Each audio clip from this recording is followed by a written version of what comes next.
Government Degree Kalyani Government Degree College takes great pleasure and honor to welcome బయటికి all వెళ్ళు the ఏదో జరుగుతుందిగా.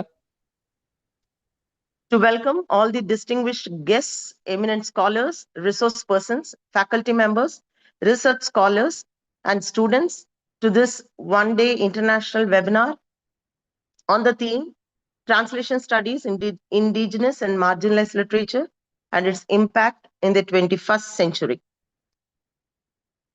At the outset, I would like to present before you the reason for selecting such a meaningful and relevant theme for this academic gathering. With a quote, I shall start. The famous writer Jose Saramago once remarked,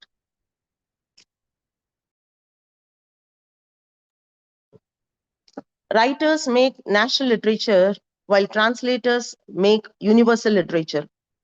This powerful statement reminds us that translation plays a crucial role in carrying literature beyond its linguistics and geographical boundaries.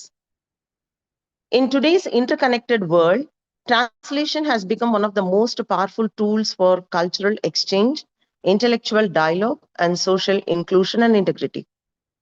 Translation is not merely the transfer of words from one language to another, but it is in fact the transmission of cultures, emotions, histories, and identities. Through translation, literary works travel beyond linguistic and geographical boundaries and reach readers across the world. At the same time, indigenous and marginalized literature occupy a unique and important place in the world literature. So these narrators emerge from communities whose voices have historically been overlooked or underrepresented in mainstream literary traditions.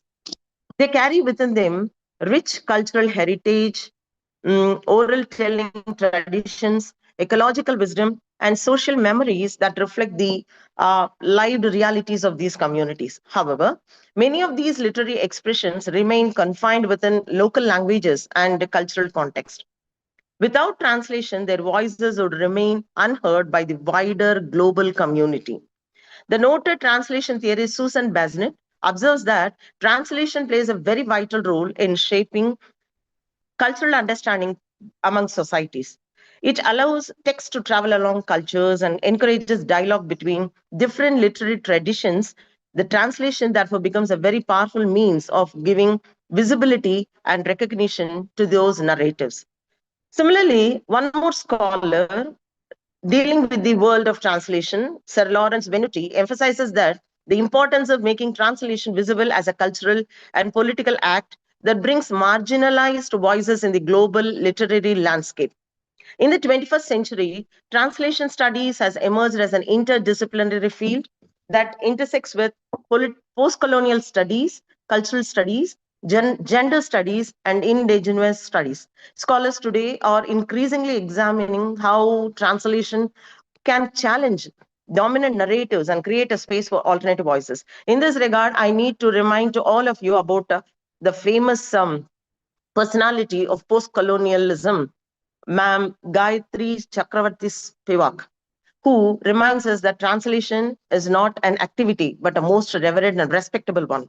According to her, translators must approach text with deep respect for the cultural and linguistic nuances embedded within them, especially when translating works from marginalized communities. When indigenous and marginalized texts are translated into widely spoken languages, they reach new audience and open doors for global recognition. So such translation allows readers to understand the struggles, resilience, traditions, and aspirations of communities that have long been excluded from mainstream literary course. Translation also even contributes to the preservation of endangered languages, cultures, and extinct cultures and oral traditions as well. Many indigenous languages across the world face the threat of extinction. By translating and documenting these narratives, scholars and translators play a very important role in safeguarding cultural heritage for future generations. Incidentally, translation presents or faces, I can say, several challenges on the way. Translators must navigate complex issues such as cultural equivalence, representation, and authenticity. The translator must ensure that the spirit and cultural context of the original text are preserved while making it accessible to new readers.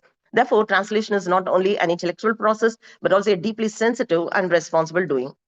The above presented ideas has to be brought to the fore through events like conferences, webinars, etc., so that the culmination of ideas of all the academic and literary fraternities make this world of translation even more efficient and stronger. And that is the reason for this college on the Department of English in particular to go on this theme and to organize the webinar on the theme of translation studies. Academic platforms like this international webinars provides us an excellent opportunity for scholars to reflect on those questions. They encourage discussions on innovative research, new translation methodologies, and emerging perspectives in the study of indigenous and marginalized literature.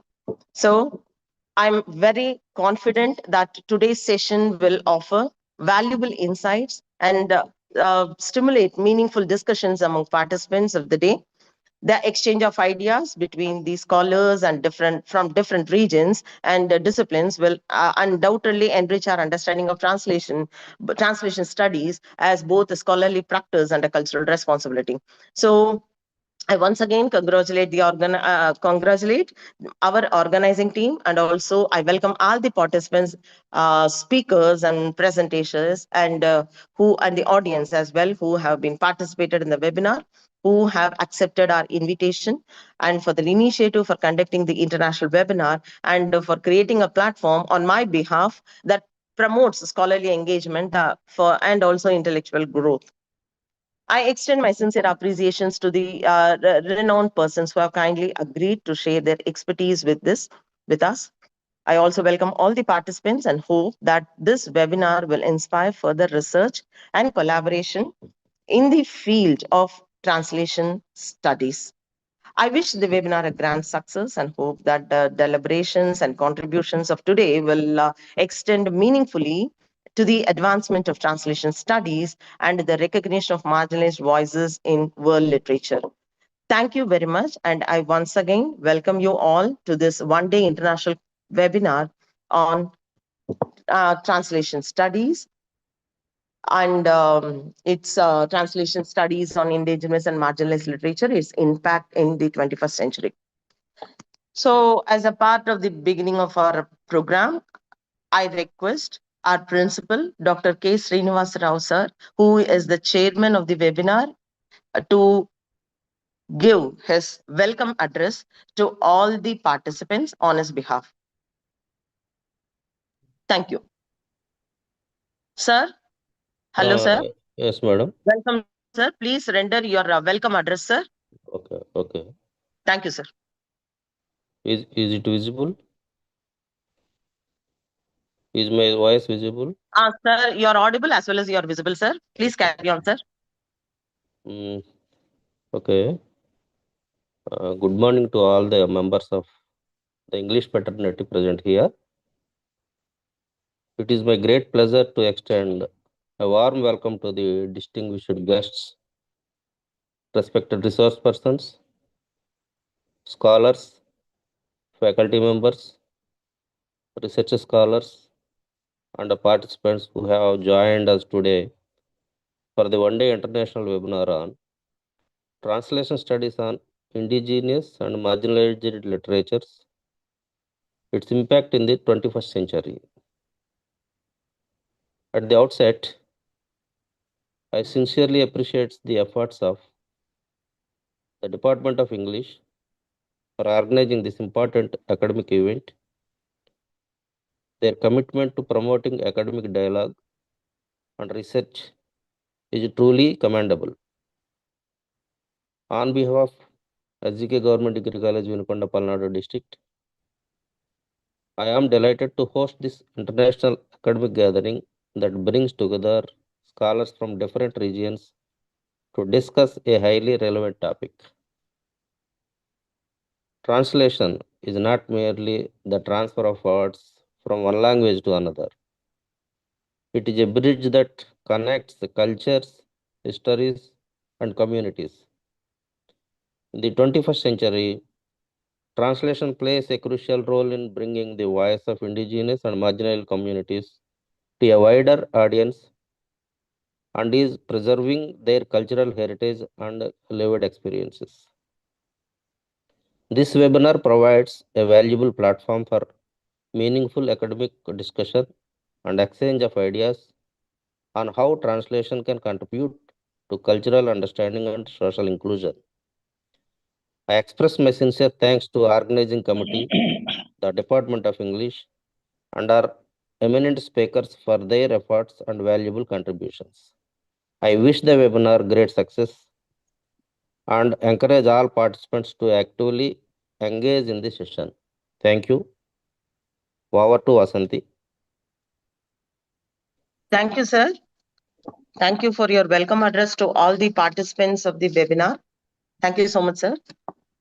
Dear participants, we shall start the webinar with the actually the first resource person of the day is facing some kind of net issues. She may be joining in after the first speaker. So we shall proceed on with the presentation of speech of Professor M. Dinesh Kumar, Associate Professor and Head PG Department of English, Dhyan Singh College, Karnal, Haryana. I request our physics faculty member, Mr. B. Nageswar Rao, to present the profile of Professor Dinesh Kumar. Mr. Nageswar Rao, sir. Madam, is it audible, madam? Mr. Nageswar Rao, sir. Madam, is it audible? Yes, sir, it is audible. You can go ahead with the presentation of speaker 2 profile, Professor Dinesh Kumar. Thank you. Okay, madam. Okay, madam. Thank you. First of all, I take the privilege of presenting the brief profile of the speaker of the first plenary session, Professor Dinesh Kumar, of today's webinar on translation studies on indigenous and marginalized literatures. Its impact in 21st century, organized by the Department of English of the SZK Government Degree College, Vinukonda. Dinesh is presently working as an associate professor and head PG Department of English, Dhyan Singh College, Karnal, India, for the last 18 years as a permanent faculty member of Department of English. He has more than 52 research papers to his credit in various national as well as international journals in India as well as in abroad. His thrust areas of research comprise of feminism, Dalit literature, comparative literature, Commonwealth literature, and postmodernism. He has also edited 19 books with ISBN numbers. Apart from it, he is also a sole author of 4 books. He has attended 57 national and 37 international conferences in India as well as in abroad. He has also attended more than 25 faculty development programs in India and outside of India. Besides, he has also contributed 27 book chapters on different topics: feminism, ecofeminism, translation studies, Dalit literature, linguistic, and post-colonialism in different books published with ISBN number. He has also delivered more than 27 extension lectures on different genres, including poetry, plays, fiction, communication skills in various colleges and national as well as international webinars. He has also chaired 25 technical sessions in various conferences. With this brief introduction, I extend my warm welcome to Professor Dinesh Kumar to this webinar and for his enthusiastic presentation. Welcome, sir. Welcome. Thank you very much, Nageswar Rao, sir, for your presentation of speakers 2 profile. Thank you so much, sir. Thank you. Thank you, madam. Good morning, all. Am I audible? Yes, sir, you are audible, but you are not visible, sir. It would be better if you turn on your video to all our participants of this day. So, welcome you, sir.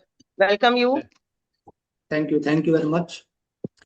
So, in my presentation, I will focus on 3 parts. First, what is translation and what role does translation it has in can say in English literature or language, and how many types of translation studies are there.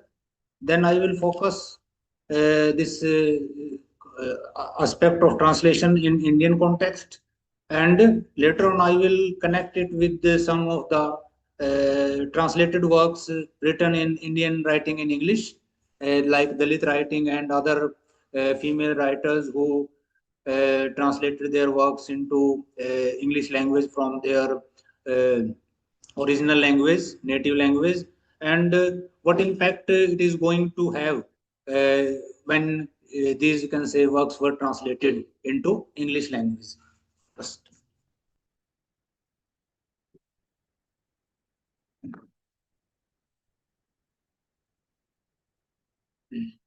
So translation, as it stands, a bridge that connects diverse culture and languages, and it also enables the exchange of ideas, stories, and perspective across border.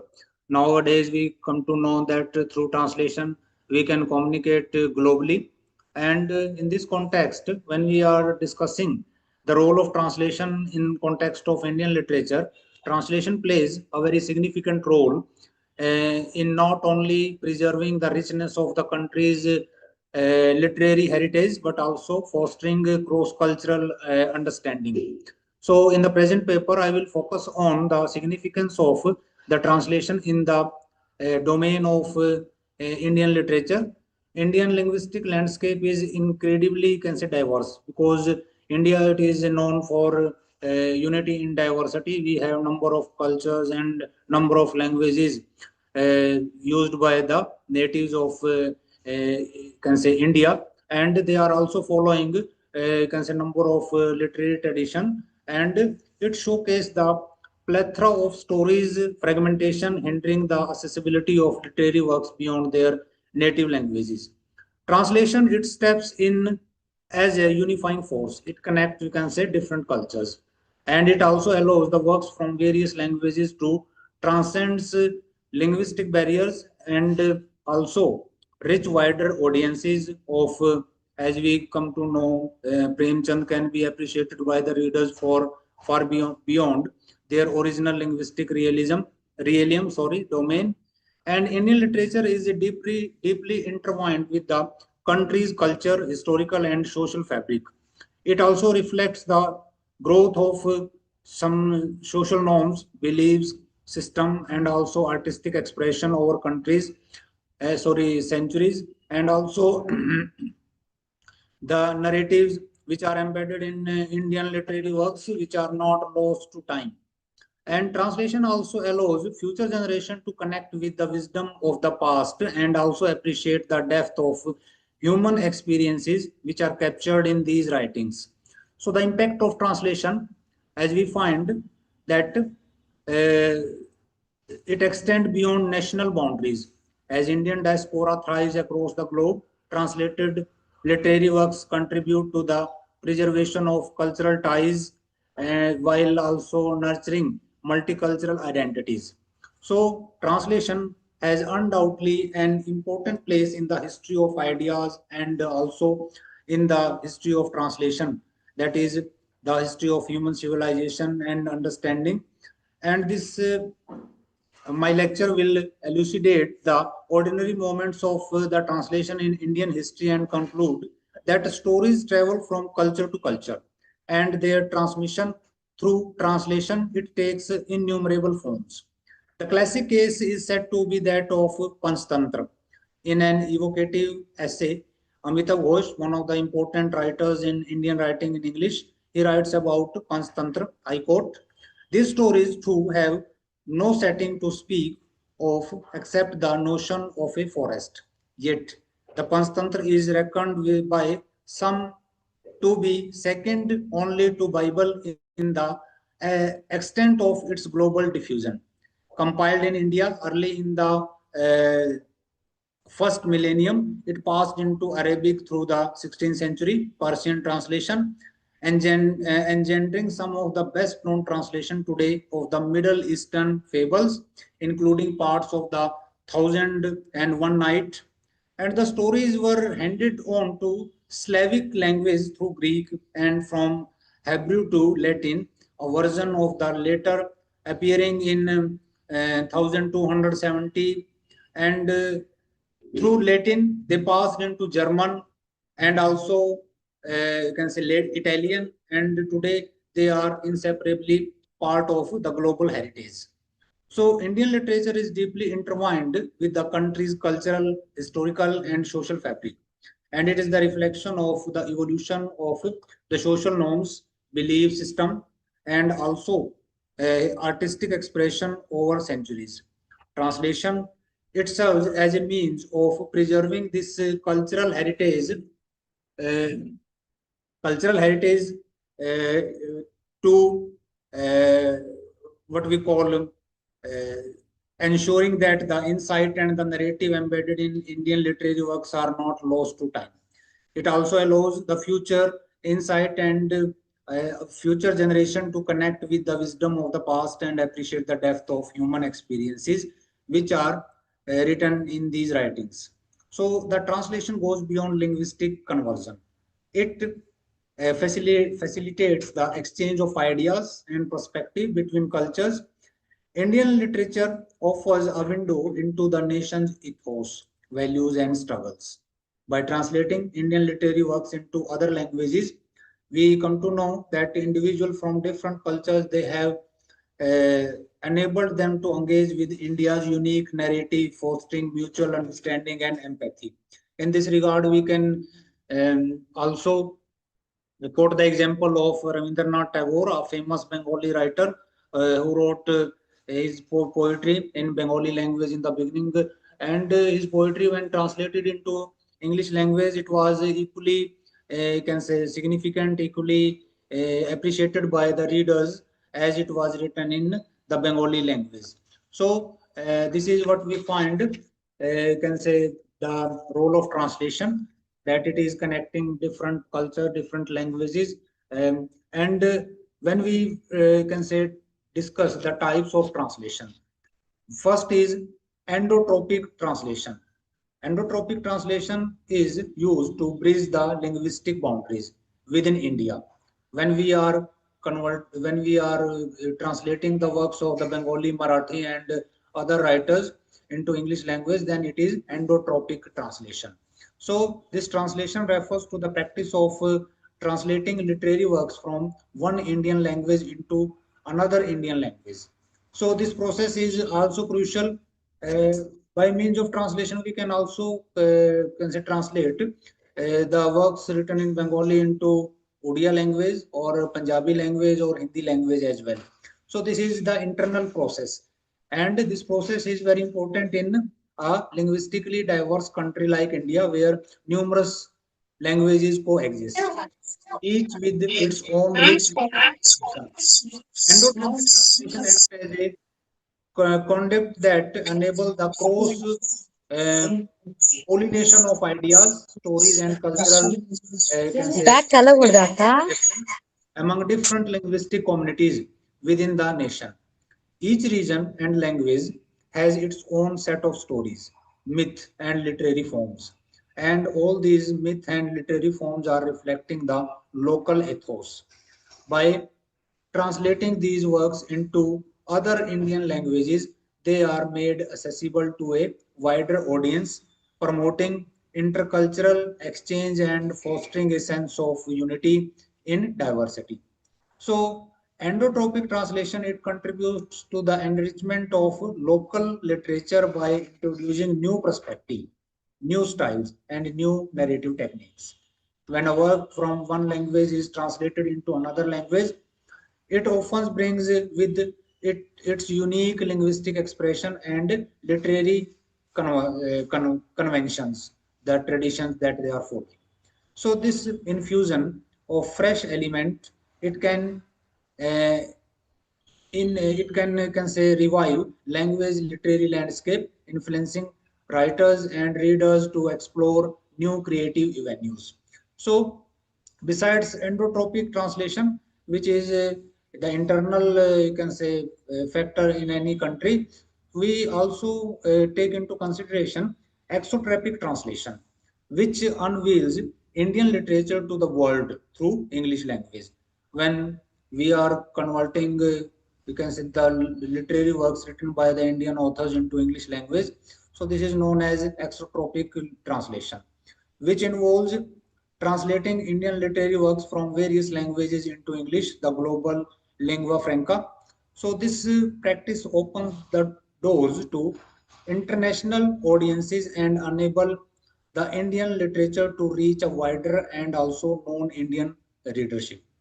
English is the most widely spoken language in this world, and by translating Indian literature into English, the works gains the potential to reach a global readership. This exposure can lead to international recognition for Indian authors and their unique voices. So we find that contributing to the broader literary discourse on the world stage. It also facilitates cultural exchange between India and the rest of the world. Through these translated works, readers from different background can gain insight into India's rich heritage of tradition, belief, and social intricacies. Because India, it is known for, you can say, unity in diversity. We have number of culture and number of languages. So all these cultures and languages are creating intricacies, complexities, and these complexities and these can say intricacies are can say translated in terms of the English language, and this cross-cultural dialogue, it also encourages mutual understanding, breaks down stereotypes, and foster a more interconnected global community. So the history of translation literature in India, it has witnessed several moments of significant changes. Each of these changes has shaped the landscape of literary translation and cross-cultural exchange. So the translation has been a significant or vital part of Indian literary history since ancient times. So the Sanskrit tradition saw the translation of religious and philosophical texts, such as translation of the Vedas into various commentaries and interpretation. Written by Chanakya Kautilya, the Arthashastra is an ancient treatise on statecraft, economic and political strategy. So it has been translated into various languages and continues to be studied for its insights into governance and administration. A collection of the animal fables, the Panchtantra, was originally composed in Sanskrit and it has been translated into numerous languages. So the stories embodied in Panchtantra convey moral lesson and also some practical wisdom. So the Mughal rulers promoted translation as the means of understanding Indian culture and governance.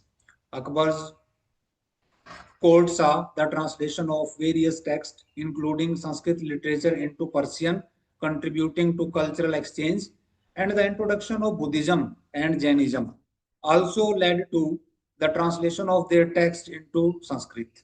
There was a collection of the Buddhist scriptures. Triptika is one of the earliest example of translation in Indian literature.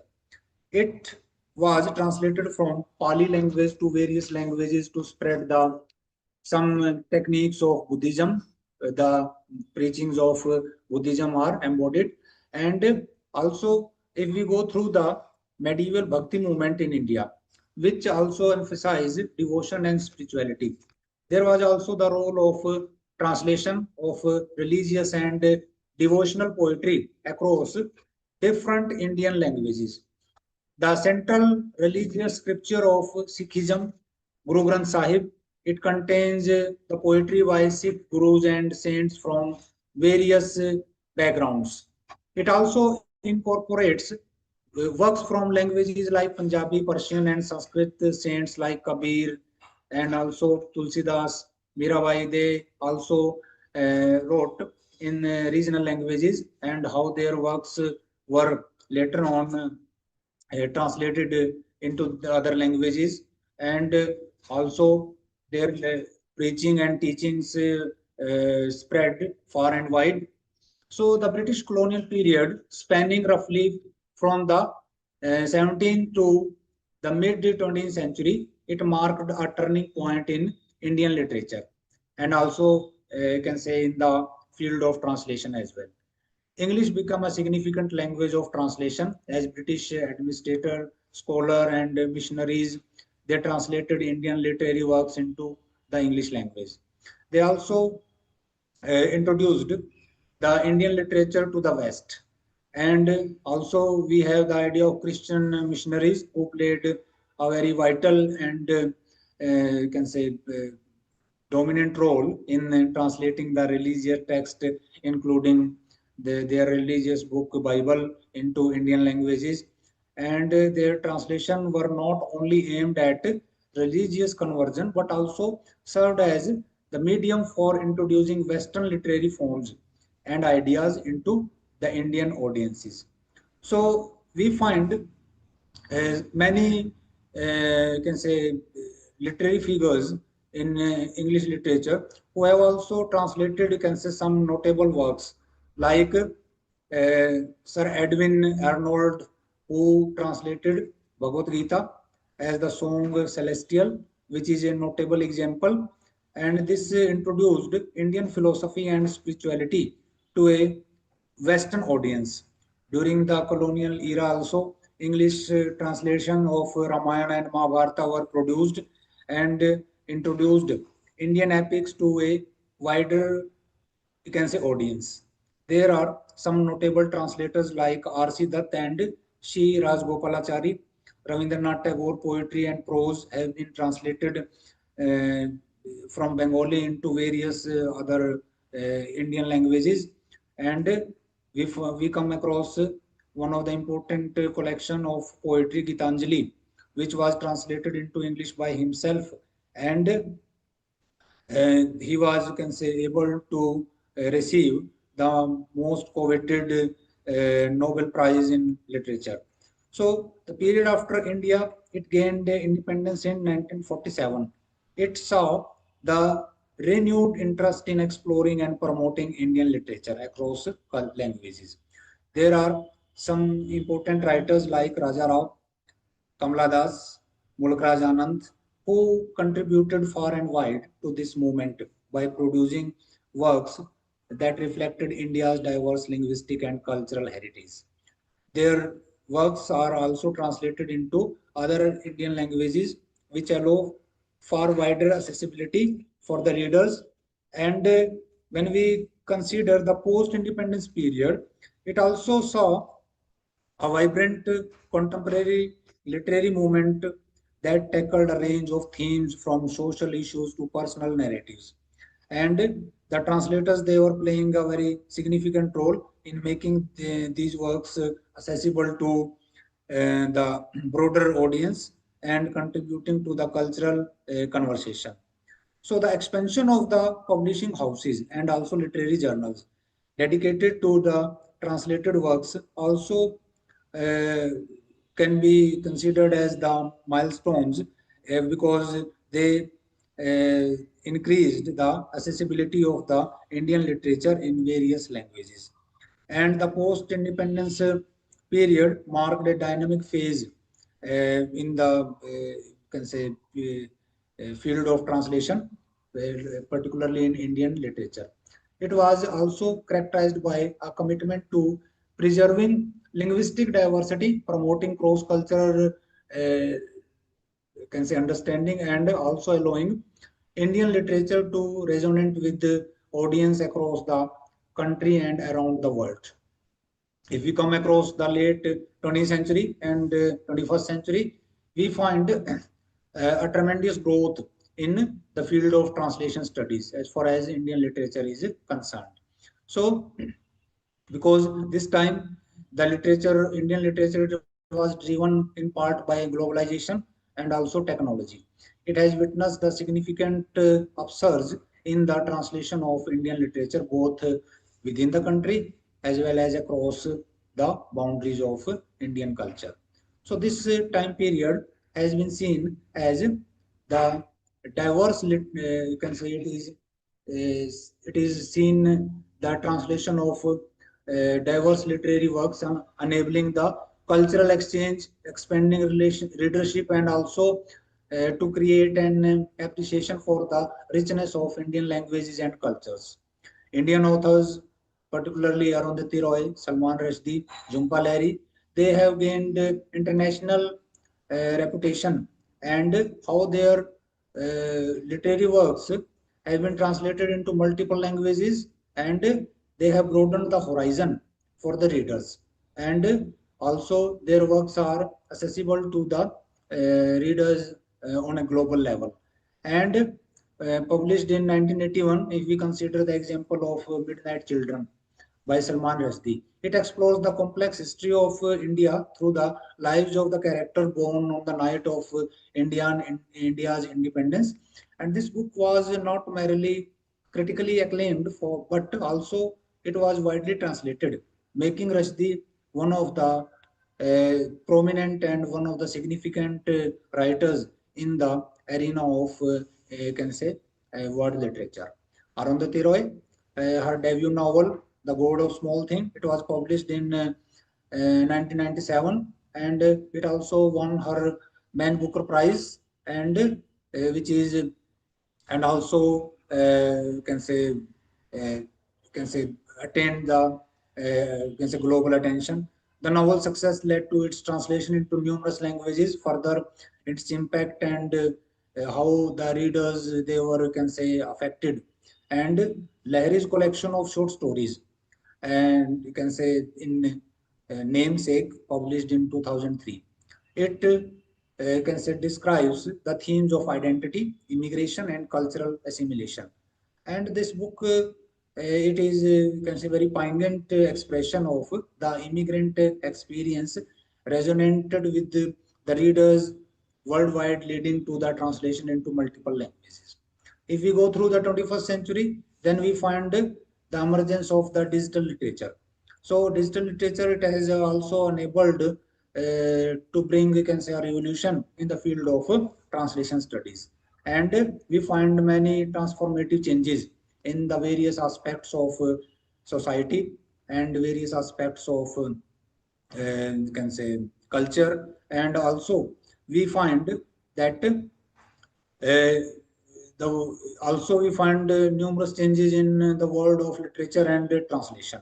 Online platforms and digital technology have brought, you can say, revolution in, you can say, literary arena. And also the field of translation is also not can say unaffected. And this shift has not only expanded the reach of the translated literature, but also can say democratized the translation process itself. Online platform has facilitated collaboration among the translator authors throughout the world, and these digital publishing has made translations works more accessible. E-books, online platform are some of the revolutionary features of the digital platforms that allow the readers to access translation instantly, irrespective of their location. So this has been especially significant for reaching international readers. So in the second part of, we can say, my lecture, I will discuss the role of translation, how it acts as a crucial multidimensional bridge that connect the nation's diverse, multilingual, and also multicultural landscape, and also transform them, the collection of regional literature, into a unified body of Indian literature. So first and the foremost point is, what role does the translation play? The role of translation as a cultural bridge. It is fostering the unity in diversity, as we have talked earlier. Given India's linguistic diversity, translation is very much essential. And because we can know about different cultures by means of translation, and it also gives us some can say opportunities to connect with various regional literatures. It also allows the readers to access the wealth of literature from different corners of India, and also for the better understanding and national unity, how what role the translation studies it is playing in the arena of you can say English literature. And if you go through, you can say the foreign departments in foreign countries, you will find that there are separate can say translation study departments working tirelessly, and how by means of translation they are connected, you can say globally throughout the world. And the second point regarding the role of translation as a cultural bridge is that how it preserves the cultural heritage. Translation serves to preserve the rich traditional heritage embedded in ancient and regional text. As we talked earlier, that when we go through the works of Raja Rao and Mulkraj Anand and R.K. Narayan, the early novelist of can say India. So we find the impact of the can say Panchtantra, and we find the impact of these stories were the can say translated into, you can say, their works, and through their works they were expressing, you can say, these the Indian tradition and customs. So we also find that the role of translation as a cultural bridge, it is globalizing regional narratives.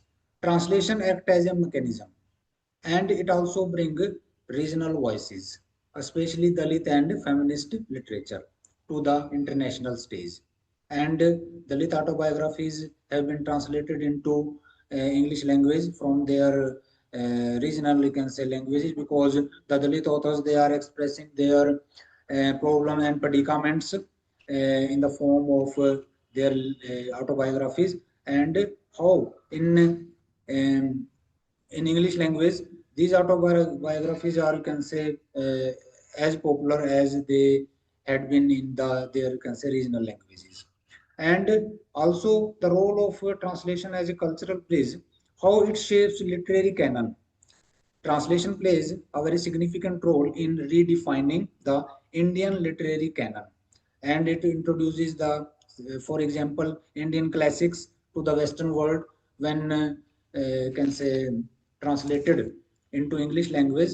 The English these Indian works were you can say were accessible to the people all around the world on the global level, and how they were also able to come across the Indian tradition and Indian culture through that translation.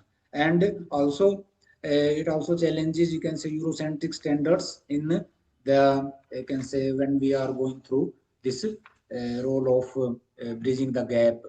So when we find that there can be, you can say, some why the translation it matters, because without translation a beautiful novel written in Malayalam might never be read by, you can say, someone who speaks Hindi. A powerful poem in Bengali could not, it will remain unknown to a Tamil speaker, and a translation it ensures that these works can reach new audiences, helping us all understand each other better. So, renowned Kannada writer U.R. Ananthamurthy once he said, I quote, a good translation, like a fine piece of architecture, transcends the limit of time and place, unquote. So these ideas captures how translation it ties us across the languages, allowing us to explore other culture without leaving our own culture. So through translation and literature, it becomes a shared experience. It does not matter if a story was originally written in Marathi, Assami, or Telugu. Once translated, it has the power to touch the readers far beyond, you can say, its birthplace, its origin. So when we are through the translation, we also come to know about the power of the comparative literature. Comparing, you can say, literature from different languages, it opens new vistas of thinking, and it also broadens the horizon. And the stories from different regions of India often deal with similar theme like love, justice, and spirituality, but how these stories are the reflection of unique culture of the region they come from. and the unique culture is we are talking about India, where we find unity in diversity. So when we translate these works, we can see that both the common threads and the cultural differences. Rabindranath Tagore, whose works have been translated into many languages, wrote in his famous poem Ekla Chalo Re. So in that poem he says, I quote, Jodi tor dar sune kyo na ashe tobe elka chola re. It means if no one answers your call, then walk alone. So that is the translation of this line that we come across from Rabindranath Tagore. So translation, it is can say it proves very meaningful, and it helps those these powerful words, you can say, like walk alone, reaching audience far beyond their original context. In a way, translation allows every story to continue its journey, connecting with readers from different part of the world. So we find that uh, translation, it is not only a word, it is can say as a means of cultural exchange. Translation is more than just moving words from one language to another language, and it is about sharing experiences, emotions, and the stories. Through translation, readers are allowed to see the world through someone else's eyes, and opening doors to empathy and understanding. And in a country as vast and diverse, when we talk about India, so the role of translation, it becomes, you can say, more meaningful and more fruitful, because translation, it enables to create unity. It allows us to appreciate the richness of the regional culture, fostering respect and connection. A verse from Tamil classic uh, Thirukular, there is a book, and this in this book the writer expresses the impact of the literature as well. And I quote from the line of this Tamil, you can say, classic: Uluvethalam Uruvilav Matrilam Talinam Talamai Nirtu. It means think high, even if your thoughts go wrong. Never let ignored, can say, cloud your mind. So when translated ancient wisdom like this, when it reaches to the readers from other regions, allowing them to appreciate the values and tradition of different cultures. And also by means of the translation, we find that the role of the publisher in promoting translation. Organization like the National Book Trust play a very significant role in making the regional literature, you can say, accessible to the readers. And when they are, can say, translating, when they are engaged in some translation projects, they ensure that literature from different Indian uh, languages is available to the wider audience. This not only gives a regional writer a platform, but also help to preserve India's, you can say, cultural heritage as well. So we find that uh, uh, by means of translation, we can retention. It is the retention of the foreign terms to highlight distinct marginalization. Translator such as Maya Pandit and Lakshmi Hornstone often deliberately retain specific regional caste-based or gender terms instead of translating them literally. So, by doing so, they are making the text foreign to the mainstream author, and they are just keeping the original version and raw flavor of the operation. And in doing so, how we come to know that the translation also forces the reader to confront the distinct, often subhuman treatment of women, such as being served inferior food. And we have the, can say, through translation, we can also find contextualizing the gender within the caste and the class. As we have gone through some of the Dalit, you can say, autobiographies, translation, it enables the portrayal of these, you can say, Dalit females, how they are marginalized, which is often a double or triple marginal burden, and they are doubly or triply exploited, marginalized in Indian society. First as a lower caste individual, then being poor, and you can say then the third is that they are belong to a different gender and sex. So these works translated by, you can say, Baby Kamale, like The Prison We Broke, or also the work by Urmila Pawar, The Weave of My Life. These works reveal that there is a patriarchal control which is exerted not only by the upper caste member but also the community by a drunkard husband, a dimension that translation makes accessible to the broader audience. And also by means of translation we can bridge, you can say, the understanding. The translator of Dalit women autobiographies view their works as can say means to create the bridges of understanding, that they want to make, you can say, readers belonging to different cultures like the European culture by translating into English about their problems and predicaments. So because of the experiences described in these autobiographies, because these autobiographies are deeply rooted in a specific socio-cultural context, a sensitive translation is necessary to convey the emotional, social, and physical agony of the narrator. So this helps in mainstreaming the voice, and that they are not discriminated, and also that have historically been overlooked by both mainstream literature and within Dalit male literature as well.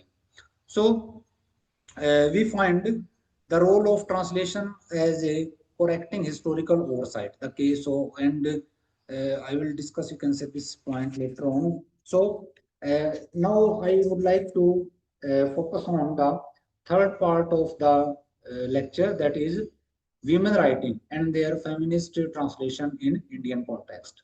So that is very, you can say, important, you can say, aspect that if we go through the Dalit writings particularly. So Indian women writing reflect different cultural and social landscapes of India, and through the struggle of, you can say, these you can say females, how their struggle has been powerfully explored by the writers. So the feminist translation plays a crucial role in bringing these voices to the global audience, because when there is a male, when we come across a male author depicting the problem and predicaments of the females, he has, you can say, he is a different angle of perception. And when a female writer is writing about the hardship and the problems of the females, then she has a different angle of perception. So the translation also, the feminist translation also makes a very big difference. It plays a very significant role in bringing these voices to the global audience. And it by doing so, they ensure that linguistic, cultural context, and gendered experiences are preserved and also highlighted by embracing the female approach. So the translator also amplify the theme of resistance, agency, and identity, because these are the common themes that we come across in the feministic writings, and how they are constantly engaged, you can say, in the quest for their identity, and but at the same time they are also challenging, you can say, patriarchal narratives. So by bridging, you can say, linguistic and cultural divides, the feminist translation amplifies Indian women perspective and contribute to the global discourse on equally and empowerment. So we know that translation, it is a global phenomena, and given that it is an old practice, but at the same time, also we find that translation, it belongs to, you can say, a discipline, or we should say a young discipline, translation study. Translation represents us with the different and interesting dimension during the process of translation. And we come to know that translation works in many different environment, and thereafter uh, uh, we have several kind of translation, and we find. So I will focus directly on the translation by the female writers in India. So the translation and the relationship to culture, it is really very broad. If we consider all the aspect that embrace the idea of culture, so in that way we can limit ourselves to the general cultural element and specifically to the you can say female cultures. So there are many works that represent, you can say, their culture, the female culture, and most of these works are written by, you can say, the female writers.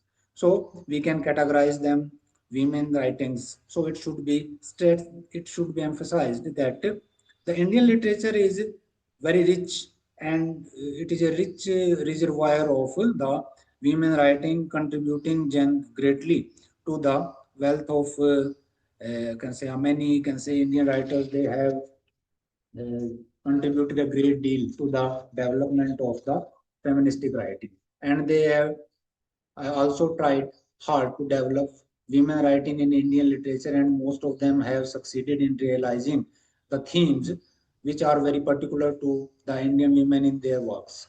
Some of the important can say writers like C.S. Lakshmi and uh, in Tamil, and Achanta Sharda Devi in Telugu, and Amrita Pritam, you can say, in Hindi and in Punjabi as well, and Malini Bhattacharya in Bengali language, Vijaya Dabe in Kannada, Sara Joseph Malayalam, and Sarup Dhruv in Gujarati, and Gori Deshpande in Marathi, Ismet Chugti in Urdu, and you can say Mahadevi Verma in Hindi.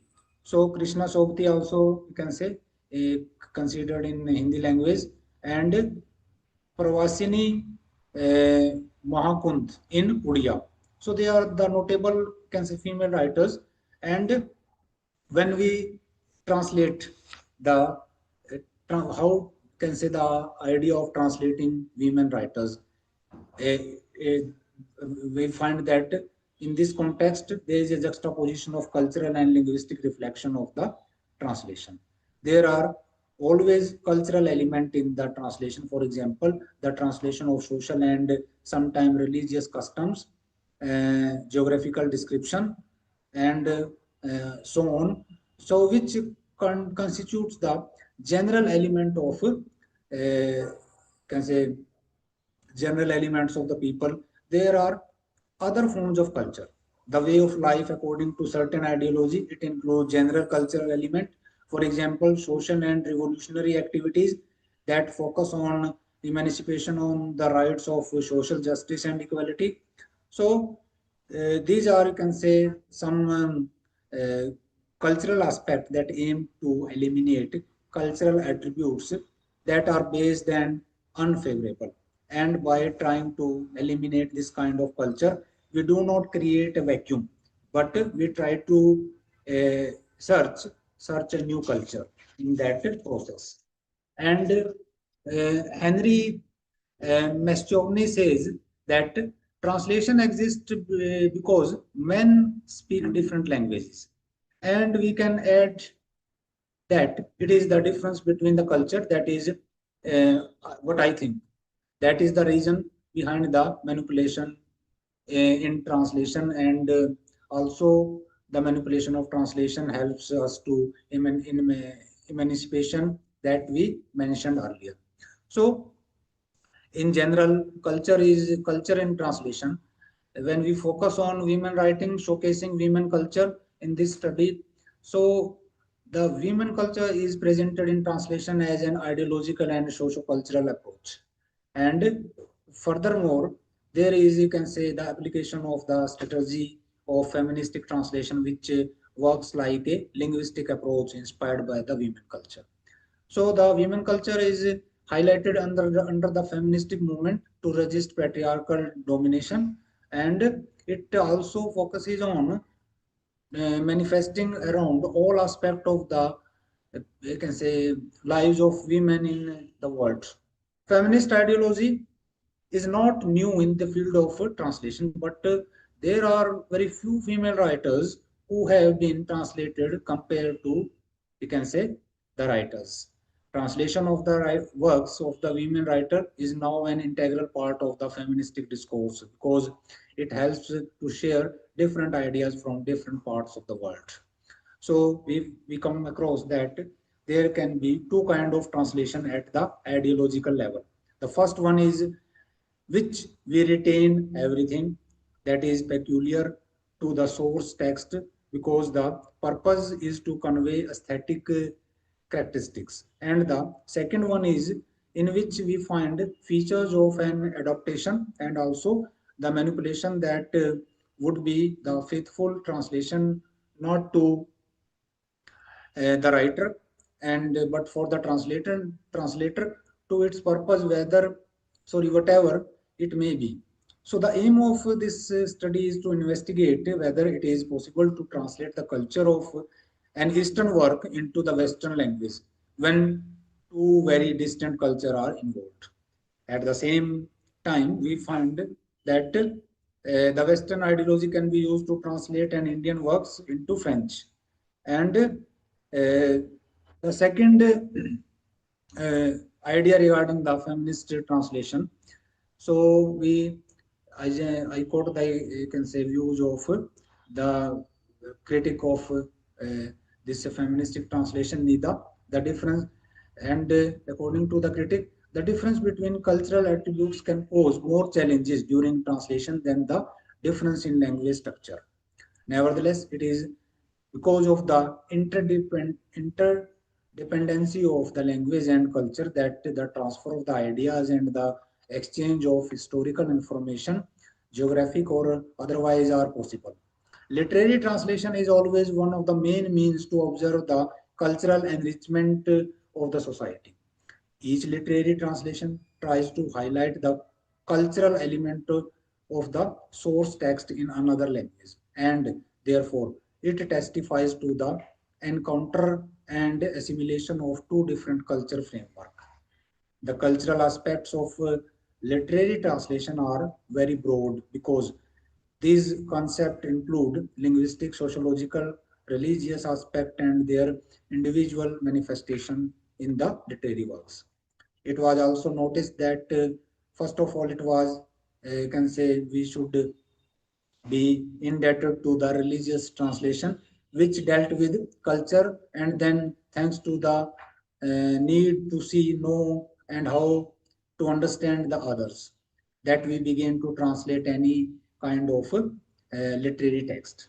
So the importance of discovery of the cultural term in the literary translation is always obvious because it was only after the arrival of the cultural turning point in the field of translation that culture was put at the center of the process of translation. And besides, translator's role, it is also very significant during the translation because he or she will present cultural element to a different society and therefore it is up to the translator to decide whether to be neutral or to play the role of the manipulator. So there are always you can say cultural values in the you can say source text that the translator can either preserve or maintain the identity, uniqueness of the source culture or manipulate to create a balance or you can say culture involved in the you can say that act of translation. So this development of feministic translation, it is the result of the efforts by the women translator to make women presence felt in every literary world. So the feminist translator strategies proposed by Susan D. Lodinus Harwood and also Louis von Floto are always highlighted. These are the two important critics who are describing the importance of the feminist translation. So these strategy present with the opportunity to incorporate feminist discourse into the translation of the story from Hindi to French, taking into account women's writing and culture, especially in the Indian context. And the strategy, for example, uh, neologism. Neologism is creating words like professors by adding an extra E for making the word feminine, Feminin, or gynergy. So, wordplay. The translation of the word also can say this helps the translator to create expression that can be used against patriarchy. So other strategies such as feminization, making the text feminine, and desexations, making the text neutral, particularly in you can say Romance languages, and which aims to transfer the entire text in order to advance the you can say women ideas. So in the end, I will talk about some of the you can say challenges that we face in the you can say what we call the process of translation. When we are you can say going through the process of the translation, and the this process is not very you can say easy process, and it is because the translator needs to capture not just the word but also the feeling and the cultural context of the original text. And you can say when we are translating you can say word from Hindi to English, there is never you can say word to word translation. And because in literature we also take care of the emotions and the feelings associated with those words, and some phrases simply do not have direct translation, and this is where the translator his or her creativity it comes in. And K. Sachidanand, a well-known Indian writer and also translator, he once said, I quote, a translator must be both a craftsman and an artist, unquote. This is especially true in India, where there is, can say many language, there are many languages, and each language has its rich history and culture. A good translation not only brings the word to a new language but also preserve the essence of the original work. Original works, whether it was written in Marathi, Bengali, or other, can say native tongues of the writers. So we find that these are this is the you can say biggest challenge that the translator they are you can say facing. And also when we are translating we focus on the Dalit autobiographies which were written in their can say regional languages but later on translated into English language. So while when these autobiographies, Dalit autobiographies were translated into English language, how the translator you can say has to take care the that the emotions and the sentiments of the Dalit women who are the can say the victims of the upper caste people, or they are also can say the can say victims of the patriarchy also. So all these aspects should not you can say lose its you can say symbolic significance in when we are translating that from their regional language into English language. So when we go through, you can say some of the autobiographies written by um, can say Valmiki Jhutan. So we find number of words from Hindi language which are kept by the translator as were used by you can say in the original text of that you can say book. Similarly, in many you can say autobiographies uh, like the we have also the autobiographies by the female writers. Bama's Guruku. It is an excellent example where we've come across the background of the culture that is also reflected by the can say translator when it was translated into English language. So we have we are facing the translators they are facing you can say immense challenging challenges in the field of translating the text into English language nowadays. And I just conclude with these, you can say, challenges and how these challenges can be, you can say, overcome. It is by means of the, you can say, process that the actual meaning of the text, it should not, can say, it should not be, can say, missing from the translation. And also the emotions and the feelings which are associated with the words used by the writer in the native tongue are also, you can say, carry the same significance in when they are, can say, translated into English language. So that was, can say, all about my lecture. Thank you very much.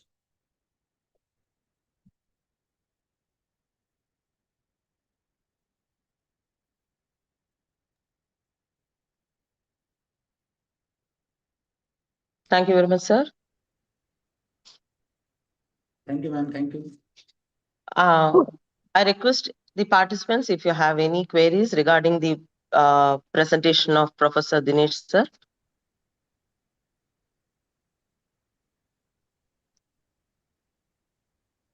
Dear participants, if you have anything to discuss with Professor, sir, you can ask him.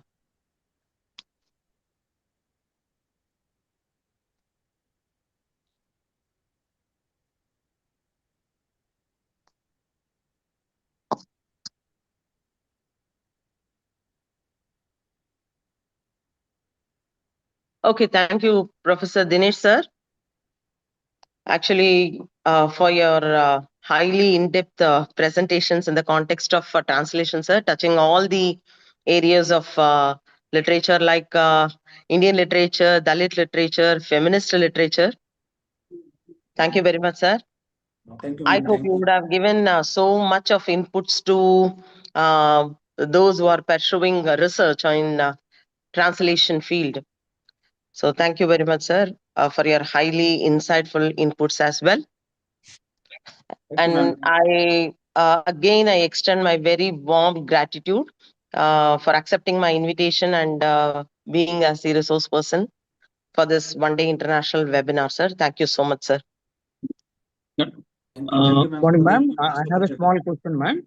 Can you Oh, permit me sir, to ask this yes, sir, question? yes, sir. By all means, proceed, sir. By all means, sir. Yeah. Ma'am, thank you very much, ma'am. And good morning, sir. And I extend my sincere thanks to Professor Dinesh sir for his lengthy and wonderful presentation on this topic of translation studies. Especially, it's a very lengthy presentation, madam, and it's something like the keynote address of this Yes, sir. webinar. Yes, sir. Yes, of course. And once again, I extend my thanks to you, sir. And my small, it's not a question, sir, but I'd like to place my doubt before you to have some clarification only. Sir, when we talk about translation studies, and when we come forward to understand the writings of R.K. Narayan, Milkaras Anand, say Arundhati Roy, by writing stories of their areas or regions in English, how do we call them, sir? Is it something like translation of their stories, or is it something like true translation of their culture and all that? Now, I would like to understand the difference between a translation and true translation. How do we understand? So See, when as we R.K. know, Narayan started writing in English, it is something like telling about the culture of southern people.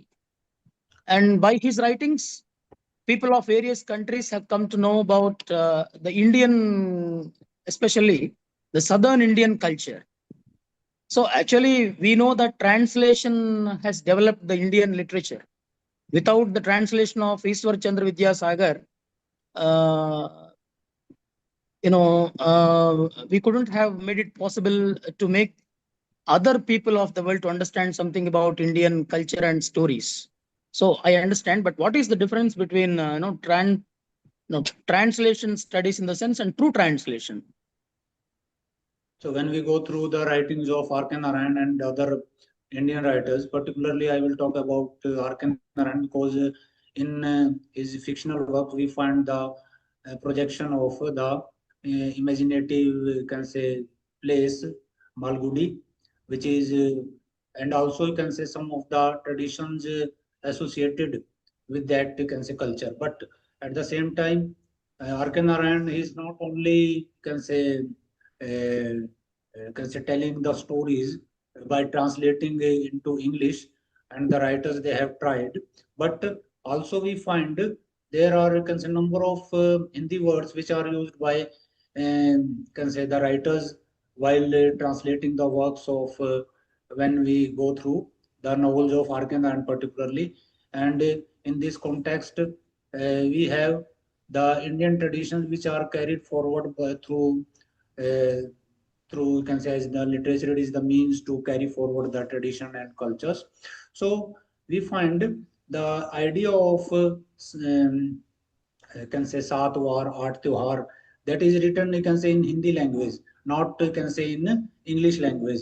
And R.K. Narayan has, you can say, depicted this idea in a very vividly and very graphically, you can say, in his works. So we can say that not only there is, you can say, the actual translation of that culture, but also we find some words which are, you can say, related to, which are, you can say, in the mind of the Indian writers, and they are using those words as it is in their, you can say, fictional works. And this is, you can say, also because nowadays when we go through the dictionary of, you can say, English, we find that a number of words have been borrowed from many languages, and at the same time we have also number of words which are included from Indian language as well in the dictionary nowadays. So we are using those words, you can say, like loot word, it is used in the dictionary, but we don't find the translation of that, you can say, word. And this is, you can say, widely accepted, you can say, in the dictionary also. So when we are, you can say, borrowing the words from different languages, so Indian language, it has also, you can say, some words, and these words are easily understood by the Indian readers, particularly, if not by the, you can say, foreign readers. So we don't find, you can say, that there is, you can say, the actual translation in the works of R.K. Narayan. Rather, we also find some words which are used by the writer from the Indian culture in order to make understand the Indian readers. So that is also the part of, you can say, the వెళ్ళిపోద్దు of ఇది his చదివేసి class చెప్పండి time table చూడండి time table Right, sir. Right, sir. So in one way or the other, we can understand that almost all the writers are translators to some extent. Yes, yes, yes. That is because every writer is using, you can say, his own regional words Yes. in his, you can say, translation. So that impact will always be there, and so we cannot fully grasp, we can say, that idea.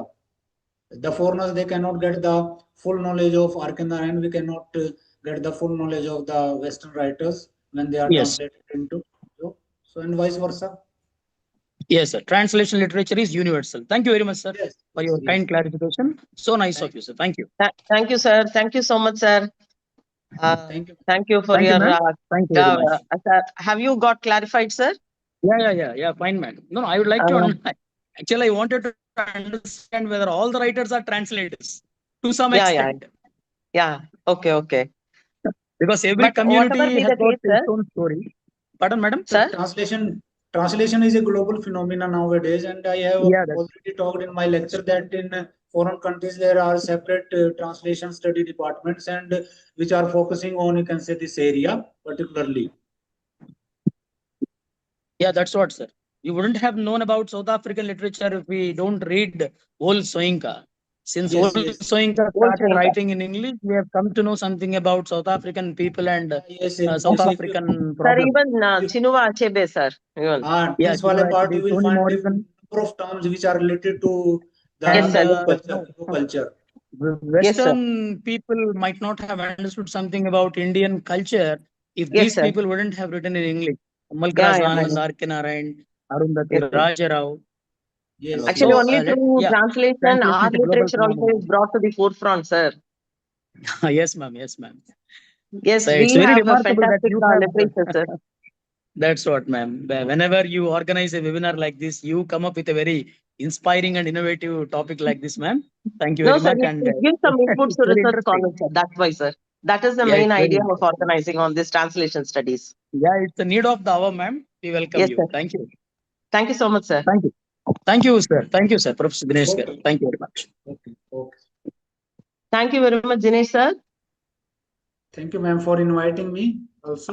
Thank you so much, sir. I'm highly indebted to you, sir, because you have given a wide range of information and inputs to the people who, to the literary world of translation, okay, including myself, even though my research doesn't deal with translation studies as well. Thank you very much, sir.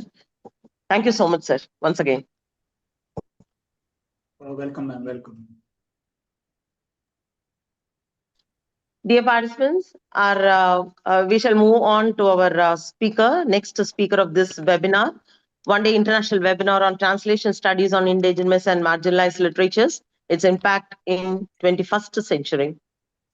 So our next speaker of this event is, I would like to invite Dr. Amina Bouaziz. Amina Bouaziz, ma'am, Associate Professor of Echahed Sheikh Larbi Tebisi University in Tebessa, Algeria. Welcome, ma'am. Hello, ma'am.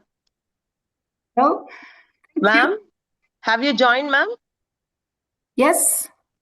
Thank you so Can you much, hear ma'am, me? for accepting. Thank you so much. But please give us yes, a couple of minutes to introduce your profile to the participants of this day.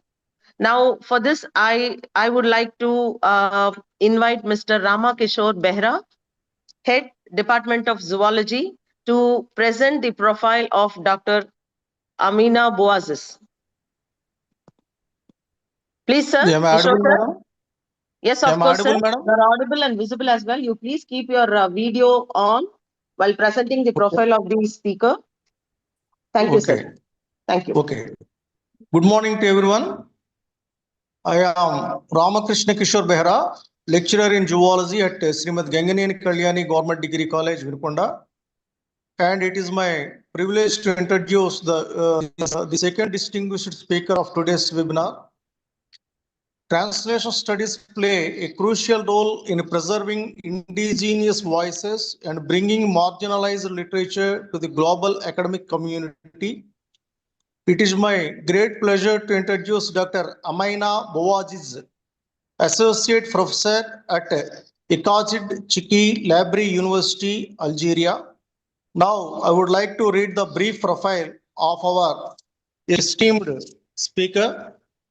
Amina Bouaziz is an associate professor at Ekachid Cheki Libri Tbilisi University in Algeria with a strong academic background, including BA in English language, Master of Arts, and PhD. She has established herself as a dedicated educator and researcher. Since 2013, Amina has been teaching English language and civilization at university level, sharing her passion for language and culture with students. Her research interests have led to the publication of several articles contributing to academic community.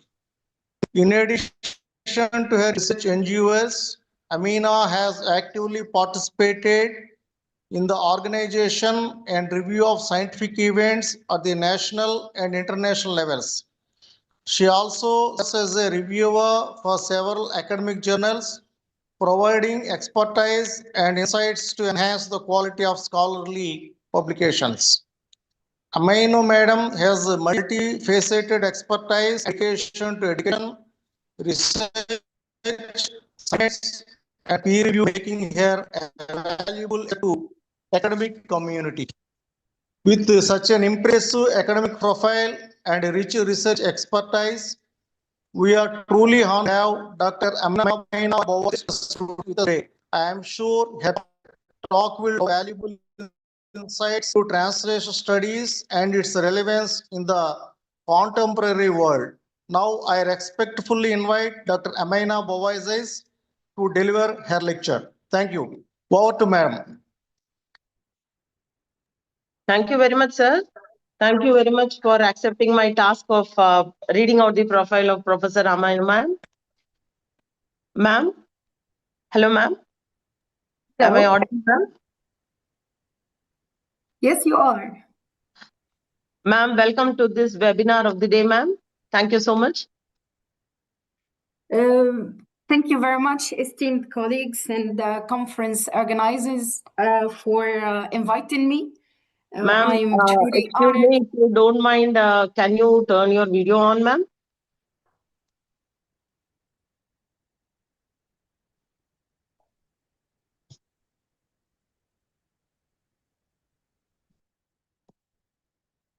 Hello? Hello, ma'am? Hello? Hello, ma'am, am I audible? Yes, you are. Am I audible? You are audible, but you are not visible, ma'am. If you have no issues, you can just turn on your video. I'll share my screen if you don't mind. So this is my presentation for today. If it is it visible? Yeah, ma'am, it's visible. Thank you very much. Thank you for having me today with you. I'm honored to be among these fruitful and beautiful minds, researchers, dear colleagues and researchers. Namaste from India, ma'am. Namaste from India. Thank you. Well, my presentation is entitled Decolonizing the Translator Voice, Ethical Frameworks and Power Dynamics in 21st Century Indigenous Literary Circulation. My work is divided into 5 parts: the historical and theoretical shift, core ethical frameworks, practical challenges, the challenges, the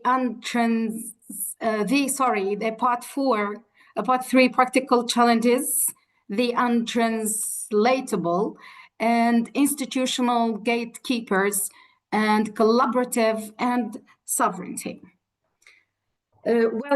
Translation isn't just about converting words from one language to another. It's about mediating cultures, histories, and power dynamics. For Indigenous literature, this is especially critical. Historically, translation has been a tool of colonialism, often erasing or distorting Indigenous voices. Translators often hold significant power, shaping how Indigenous stories are told and received. This can perpetuate stereotypes or amplify Indigenous perspectives.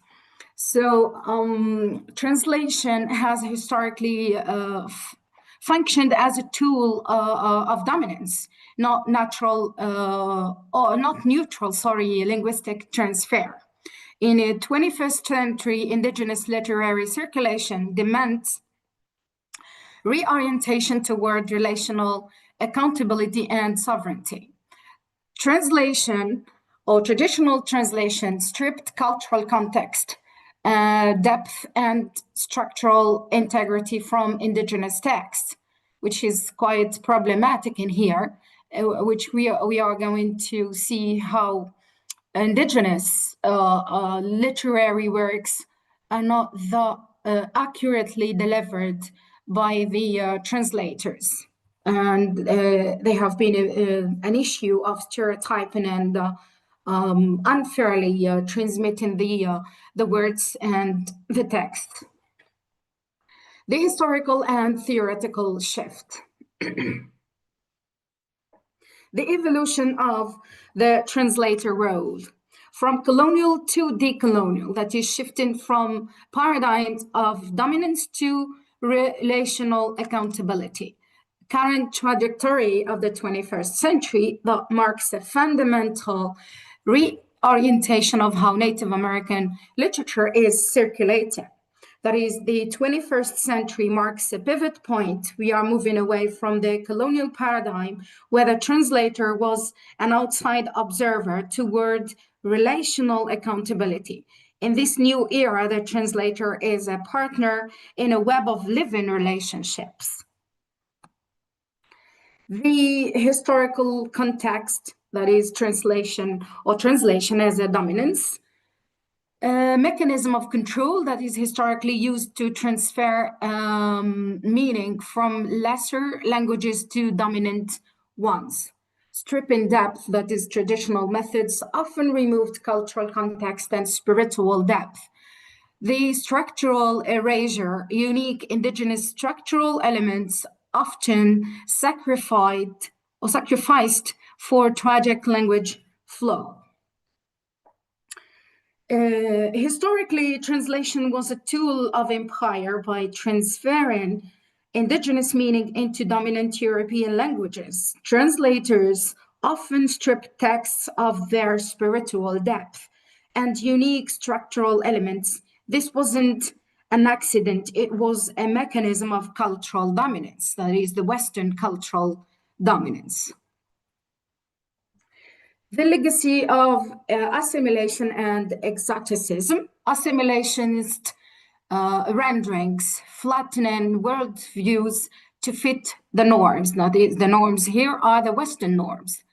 Exoticized portrayals, crafting texts specifically for no consumption and curiosity. This dominance manifested in two ways: assimilation, that is making the text sound Western to be comfortable, or exoticism, that making it sound other for consumption. In both models, prioritize the target audience's comfort over the source community's truth, that is, erasing the truth of the community and compelling or fitting with the Western values or the Western culture. The myth of translator hero. The solitary expert, that is historically the translator, was seen as a lone figure emerging from a chrysalis to become the world author, or to the work author. Power imbalance, this model prioritizes the translators over original author's intent. So Lawrence Venuti and others have critiqued the hero model. This is the idea of the translator as a lone genius who saves a text by rewriting it. This model effectively erases the original author, turning the translator into the new owner of the story.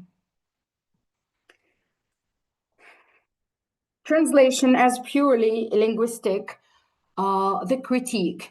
Detached practice, that is, critique of viewing translation as an entity or an identity detached from the social realities. Western hegemony is a second part of this critique, that is, contemporary thought challenges the dominance of these Western knowledges or knowledge systems. In here, the argument is that seeing the translation as a purely linguistic exercise is a colonial trap. It ignores the social and political realities of the people who speak the language. Words do not exist in a vacuum. They exist in bodies and on land as well.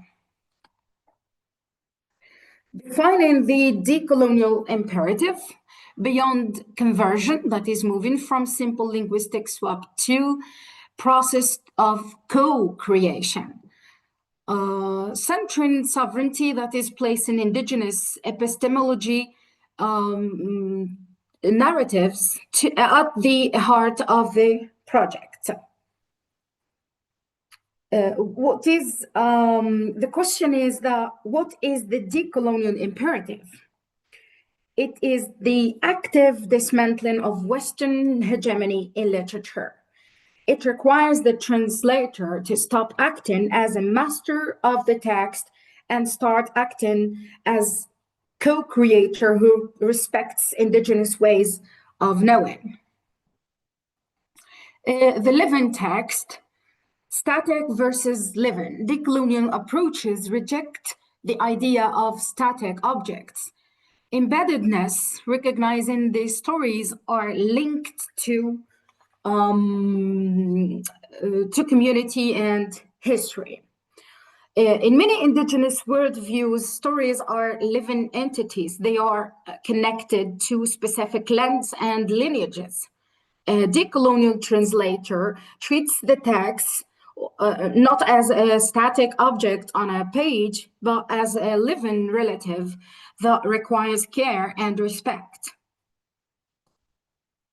The second part, which is the core ethical framework, a relational accountability. Beyond codes of conduct, ethics are not just individual rules, responsibilities within a network, interdependent relationships. The translator is accountable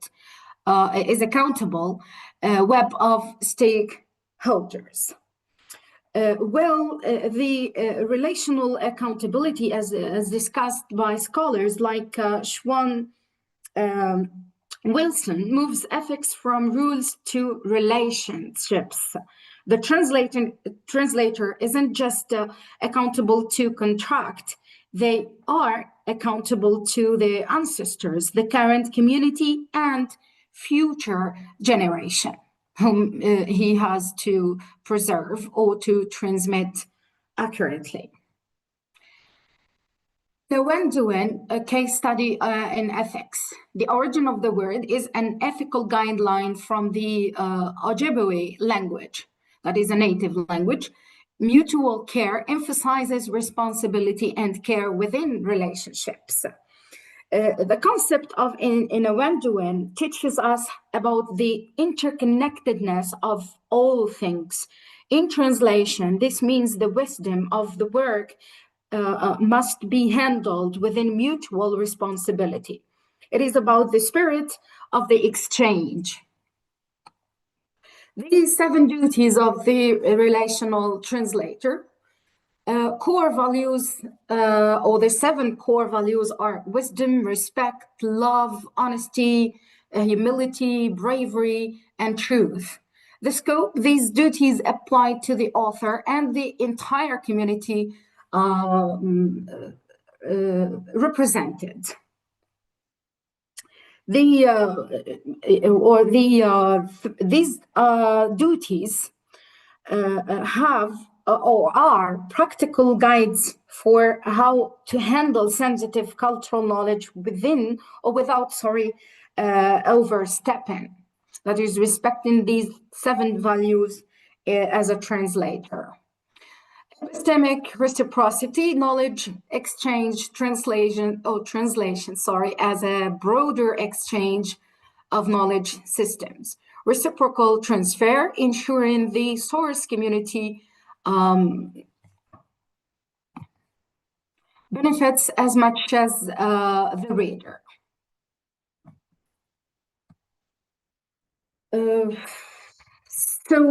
This epistemic reciprocity or asks a simple question: what does the source community get out of this? If a translation only benefits the translator's career and the publisher's bottom line, it is extractive and unethical. That is dependent or just focusing on how lucrative is the text going to be, or how the audience are going to receive the text.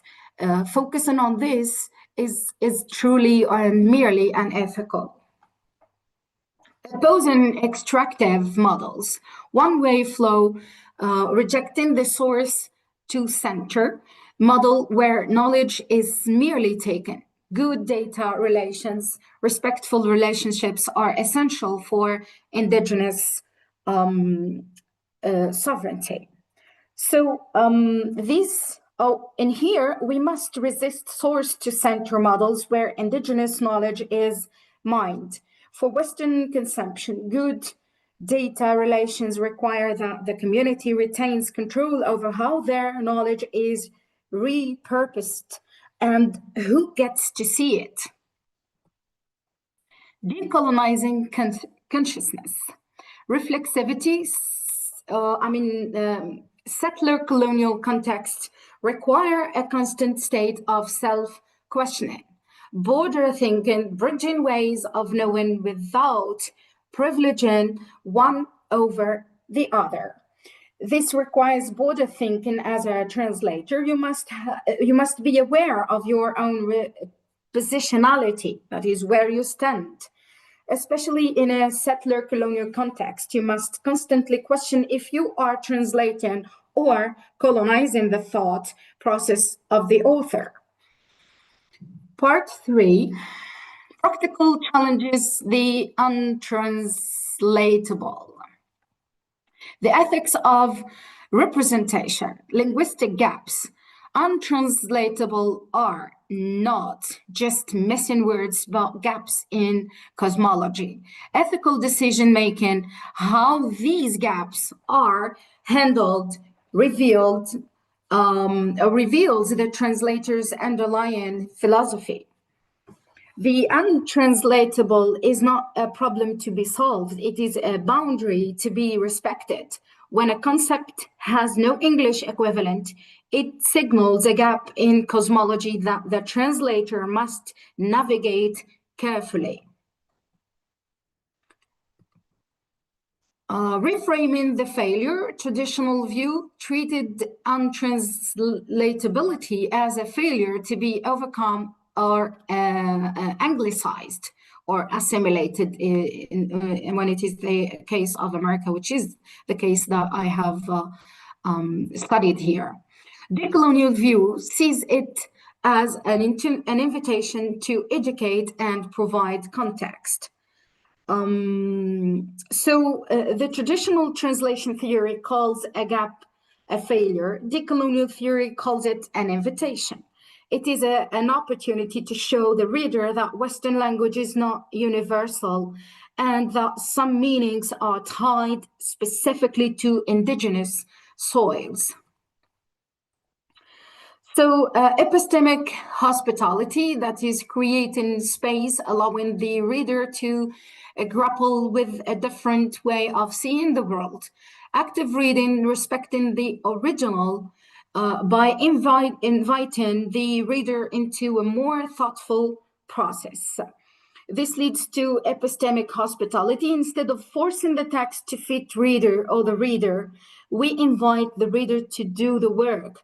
We use footnotes, glossaries, and original terms to make the reader a guest in the author's worldview.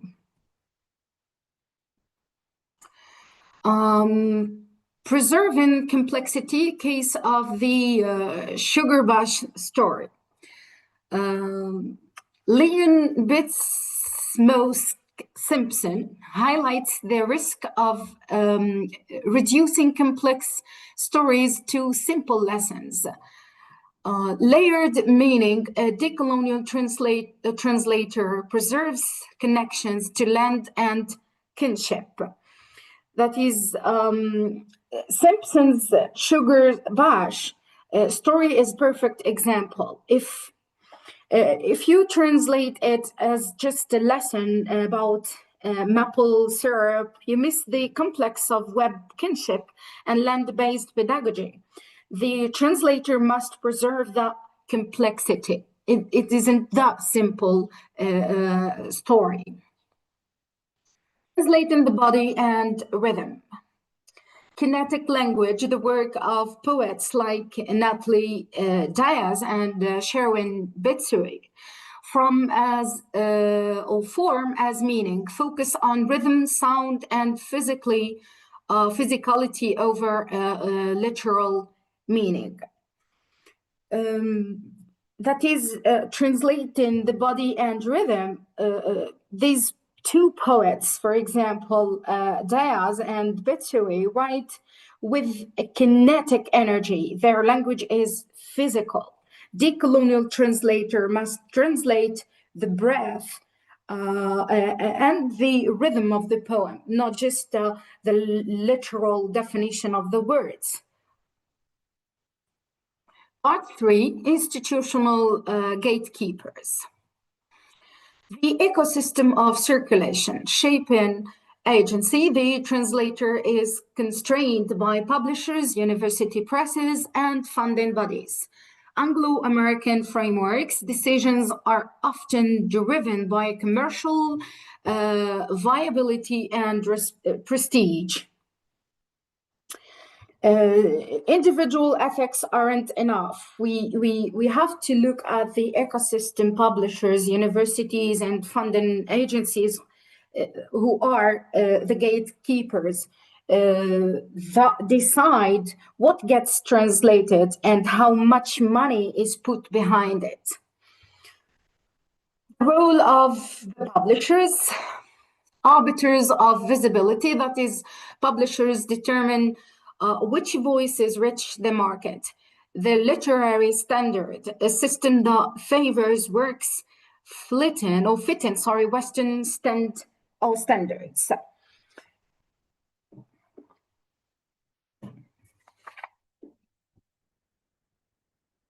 So in here, there is a commercial comparison that is commercial versus university presses, where while commercial presses offer university presses often offer depth and or ability to publish in a minority language that might not be profitable in the traditional sense, which is quite paradoxical and lucrative to some and it's not lucrative for others. Funding bodies and academic rigor. Bodies like the SSHRC initiatives that is supporting indigenous research capacity and revitalization. The trap of the paradigms, that is requirement to use Western theoretical molds can diminish radical potential.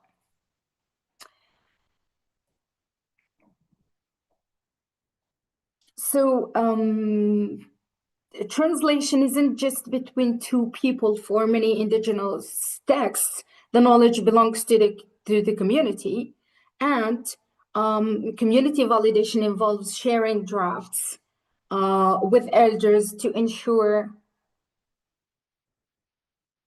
that is it doesn't align with the to say no if the translation is not doesn't align to their values or ethics. So comparison of the institutional roles. Commercial versus university presses. Commercial focuses on reach, university focuses on academic rigor and minority languages. Gatekeeping friction, the conflict between Western reporting standards and decolonial goals. Collaborative models and sovereignty. From monologue to dialogue, shared authority, moving away from the lone authoritative translator, visible power, that is collaboration makes power dynamics something to be negotiated. So in here, the collaboration models and sovereignty, it is the move from monologue to dialogue, which is the most radical change. We are replacing the expert with a collaborator. This makes the power dynamics visible and negotiable rather than hidden. Author-translator co-creation, fluent partnership, deep conversations on tone and cultural meaning, nuance that is ensuring high fidelity through direct dyadic relationships. In a co-creation model, the author and translator are in a constant dyadic dialogue. The author has the final say on the spirit of the translation. This ensures that the high fidelity of the work is maintained. Community validation protocols, which I have already mentioned, feedback loops, sharing drafts with elders and cultural keepers, collective ownership that is recognizing that the knowledge may be communal rather than individual. The role of EPIC, free, prior, and informed consent that is applying international law to cultural production. Right to refuse, communities have the power to withdraw consent for projects if it doesn't fit, as I have already mentioned, their values or ethics or the true meaning of the words or the text or the cultural context of the word.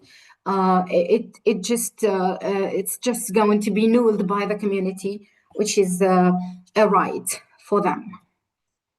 Indigenous data sovereignty, governing information, that the right to control how stories, cultural data are managed.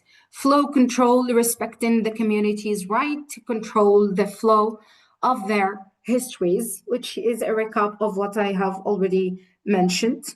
For example, the free, prior, and informed consent is a legal standard for land, but it is now an ethical standard for literature.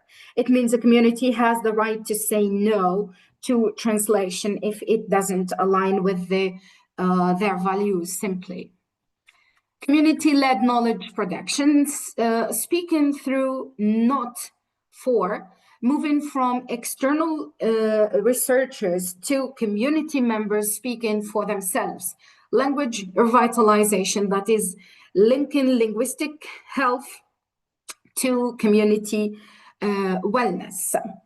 That is, ultimately, we want to move toward the community-led production. This is where the community members are the ones doing the translating, the editing, and the publishing. This is the ultimate form of linguistic self-determination. They do it by themselves and they don't allow others to speak instead of them. As a conclusion, reimagining the voice, the new translator, a cultural mediator, ethical steward, and facilitator of dialogue. Restoring balance, contributing to a pluralistic literary landscape that honors Indigenous sovereignty. There is respect, reciprocity, prioritize respect for Indigenous cultures, and reciprocity in translation work, collaboration that is working with Indigenous authors, translators, and communities for authentic correspondence or representation in accurate words. Transparency and accountability, to be clear about methods and accountable for choices. And strategies for decolonialization, such as support Indigenous-led translation initiatives, involve Indigenous communities in the translation process, and educate translators about Indigenous cultures and histories. And the goal here is to shift power dynamics, promoting Indigenous voices and perspectives. This is all for me. Thank you for your attention, and this is the list of references.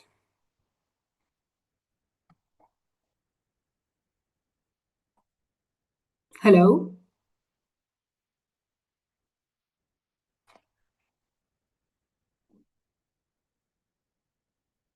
Hello? Yes, ma'am. Hello. I have finished. Thank you. Thank you so much, ma'am.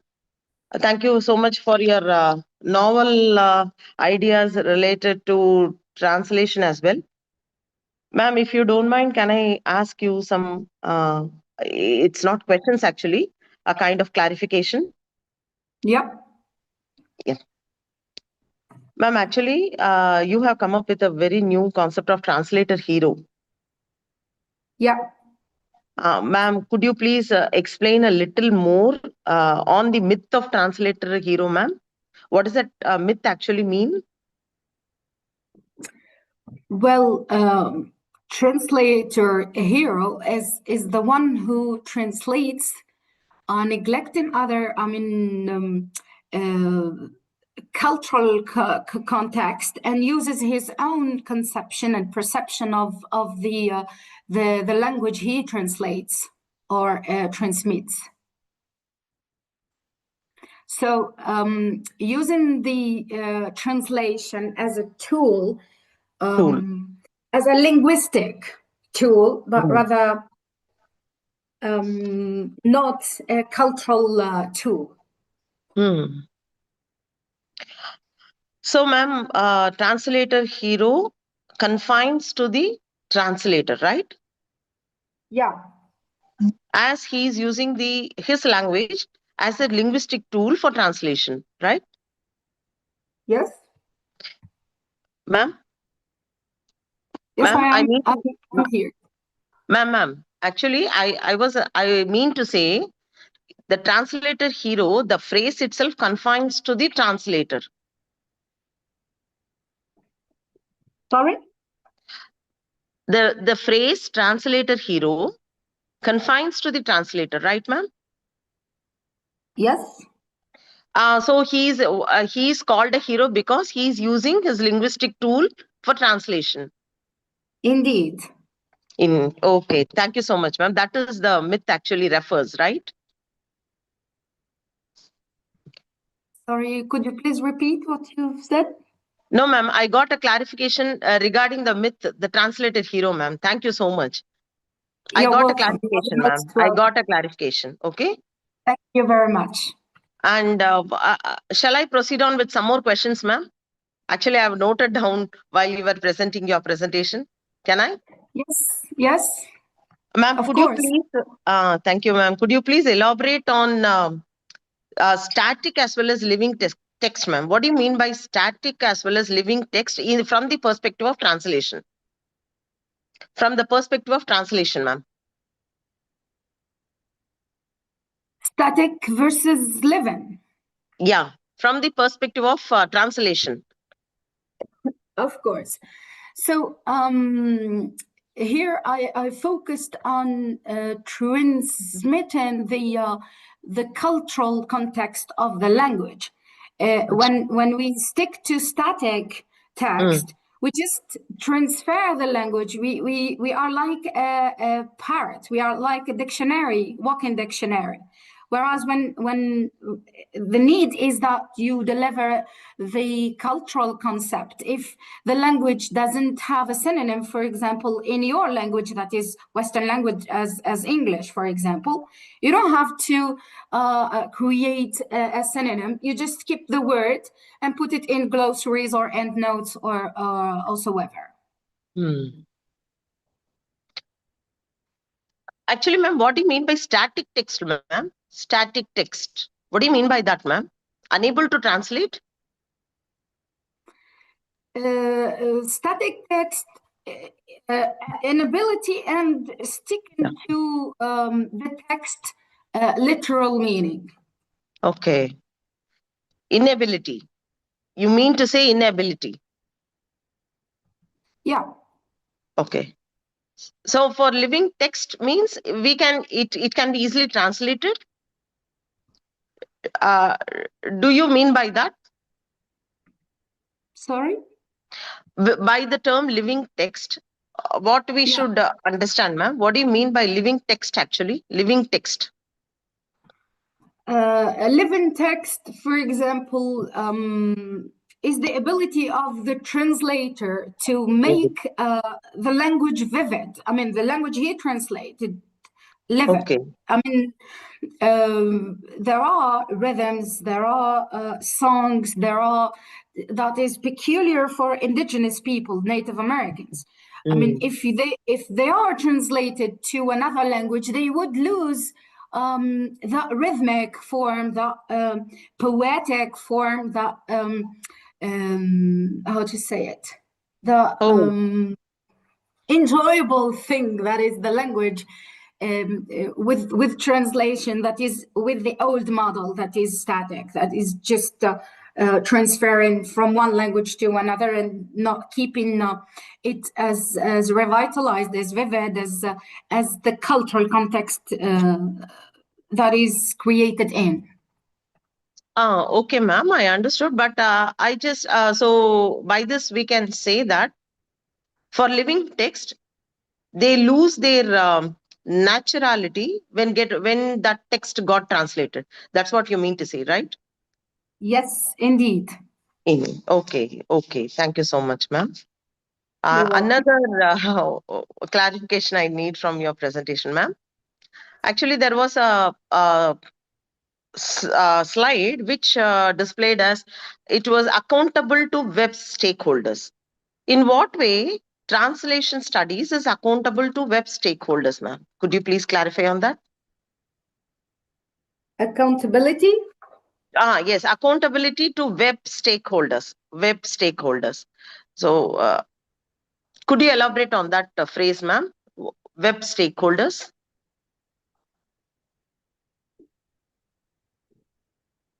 Let me.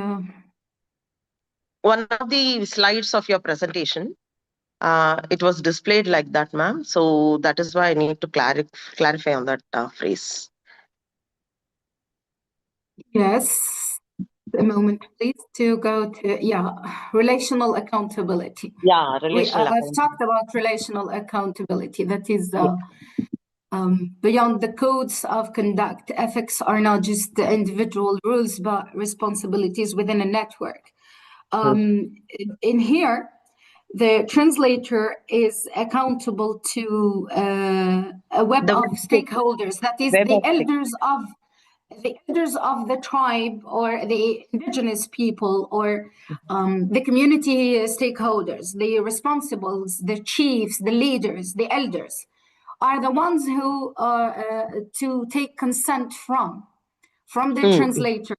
I mean, the author of the original text, right? Author of the text, which is to be translated, right? Yeah, the native speakers. Yeah, okay. And native speakers and the elders of the native speakers. That is the community, because you know that the tribal form of the indigenous people and Native Americans are living in tribal form, and they have leaders, and the leaders have to say their words and their consent before they haven't been asked for consent or for advice whether this word is used properly or translated properly or not. Yeah, I got it, ma'am. Okay, ma'am. Okay, fine.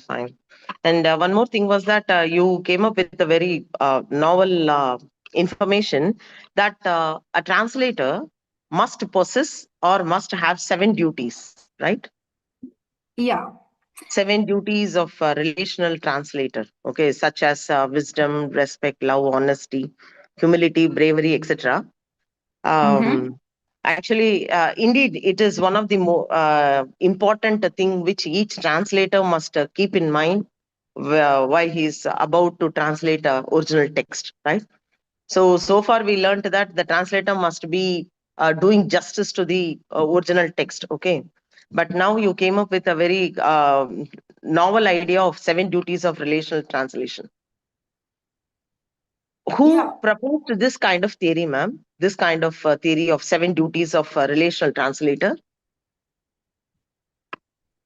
Who came up? Is there any particular theory for this, ma'am? Theory.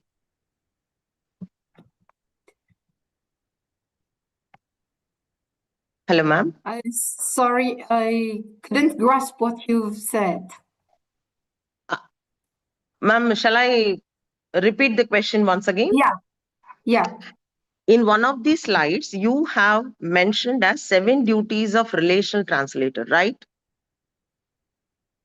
7 duties. 7 duties, Yeah, ma'am. the 7 duties of translator. Yeah. Is there any particular personality who has proposed these 7 qualification, ma'am, as a theory?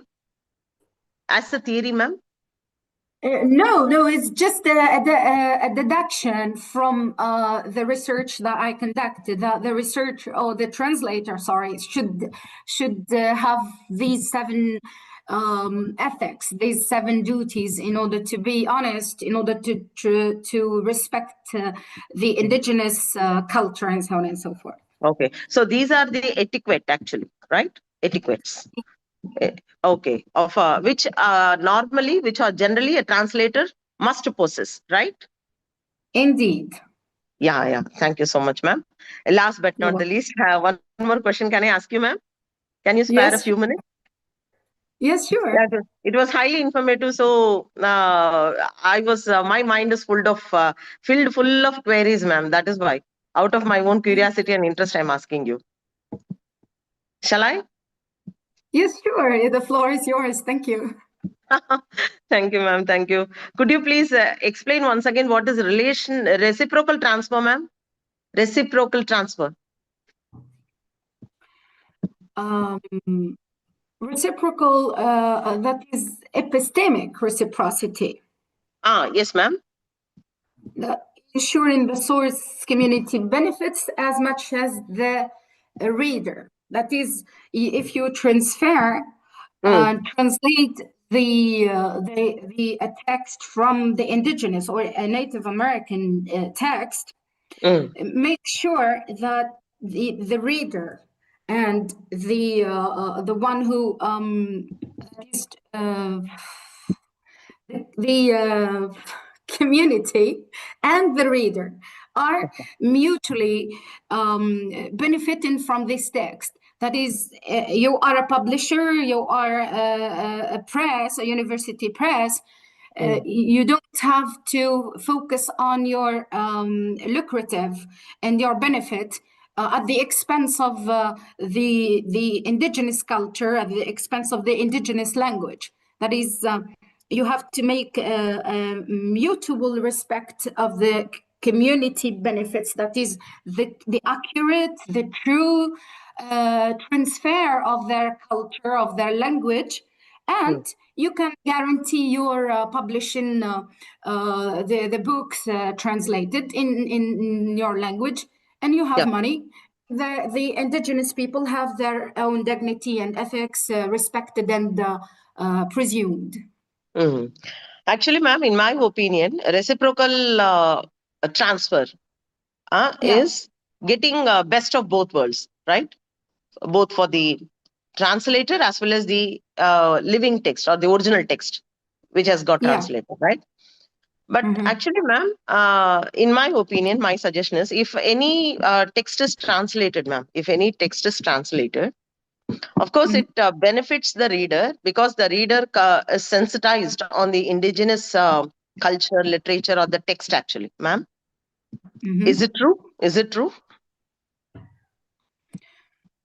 Would you please rephrase your comment or your question again? No, ma'am. Actually, here I'm not asking the question, ma'am. I'm just sharing my ideas with you, opinion with you, with regard to reciprocal transfer. Okay? Yeah. A reciprocal transfer means both the translator as well as the original text or the indigenous text which has got translated, both of them gets benefits, right? Yeah, indeed. Yes, right. That's the best policy. That's the best policy. But there are certain, in what way the original text gets benefit through the translation, ma'am? Could you please explain? In what way the original in some cases that could be possible. In some cases, some of the texts in languages that are not widely spoken, like for example, Native American languages, they are not known. If they are not translated, we wouldn't have been able to know these languages existed, or these cultures, or these literatures, or these texts even exist. But Okay. what the indigenous people focused on is that the honesty and ethical measures of transmitting the text. Okay. Okay. Fine, ma'am. Yeah, I agree with you that it is beneficial for both, for the indigenous and for the translators, of the readers as well. Yes, ma'am. But comparatively, with when we see from the perspective of benefits, the translators as well as the readers gain more than that of the original text, ma'am. Is it true, ma'am? Indeed. Yeah, indeed. That's what my idea actually. When we compare, only the readers as well as the translated text gets more publicized rather than the indigenous original literature, original text. Right? I can say that, if you allow me to say something about this point in particular, is that the benefit of the indigenous is that they have that kind of high values of ethical values and tribal and Yes. community Yes. consent and so on and so forth. That when it is guaranteed in the translated text, that's already a benefit for them. Whereas the translator and the publishing house or the press or whatever, they benefit in money more than that is abstract or ethical norms. That is morally Yes. benefiting from the translator. Okay, morally benefited from the translator. And in the recent years, ma'am, for the Man Booker and other Booker prizes, we mostly the translated versions are gaining prizes, right? Rather than Indeed. other texts. If we just observe in the recent years, this situation is happening. So that itself shows the strength of translated versions, translation text, ma'am. Do you agree with that, ma'am? Yeah, indeed. Yeah, ma'am. Thank you so much, ma'am. Last but not the least, one more small question, ma'am, if you don't mind. You told that there are certain translation gaps in cosmology. Yeah. Could you please tell about that, ma'am? Translation gaps in cosmology, ma'am. Cosmology. Yeah. When translating the texts from the indigenous language into the Western language, that is English, English in particular, because the context of my paper is the American Native Americans and the Western world, that is the English in particular. The gap is that some translators, when they don't find a synonym for a word from the indigenous text to the Western world, they call it a gap. Oh, but okay. It's not really a gap. It's you can just put the word as it is, and you just put it as a footnote or a glossary at the end, where the reader is going to get to the bottom of your book to find out about the word. Oh, okay. So we are just terming it as gap, right? But it's not a gap. Yeah, it's not a gap. It's an invitation. It's an invitation to think of the word in the original language, or to use it as it is as a borrowed word. Yeah, because if the inability to use the correct word, which presents the essence of the original word, right? Yeah, indeed. Essence of the original word, ma'am. Okay? Yeah. Okay, ma'am. Okay. Anyway, thank you so much, ma'am, for clarifying all my doubts, ma'am. Thank you so much. We again extend. Ma'am? You are the most welcome. Thank you so much, ma'am. I request my participants to come up with their queries with you, if any. Yes, of course. Good afternoon, ma'am. Good afternoon, ma'am. Vasanti, ma'am. Good afternoon. It's a very daring and courageous, brave step to conduct this international. Thank you. Thank you, ma'am. Thank you. This translation this, ma'am. Ma'am told very well, ma'am. Okay. Translation with heart, not mind. That original text they always gave effective, ma'am. Okay. Okay. Thank Okay. you for giving this chance, ma'am. Thank you very much. Thank you so much, ma'am. Thank you so much. Participants, if you are interested to interact with the speaker, ma'am, Amina, ma'am, you can please go ahead. It was a wonderful presentation, ma'am. Amina, ma'am. You Thank you just very much. enlightened our hearts, actually. As far as translation is concerned, highly satisfied, ma'am. Highly satisfied. In fact, we Thank got you very much. sensitized. In fact, we I got have just sensitized, ma'am. Thank you very much for this initiative, which is very successful. You brought us all here to discuss ideas, to be together, to to open our umbrellas and to embrace every Yeah, yeah. diversity. Through this topic, we all came under the canopy of translation, ma'am. And the give and take and exchange of ideas was very rigorous. Thank you so much for sensitizing us, ma'am. Thank you. The honor is mine. The pleasure is mine. We look forward for your further participation in the webinars organized by Department of English, SJK Government Degree College, India, in future, ma'am. Yes, hopefully I am willing to do. I would be pleased to do so. Thank you so much, ma'am. Thank you very much.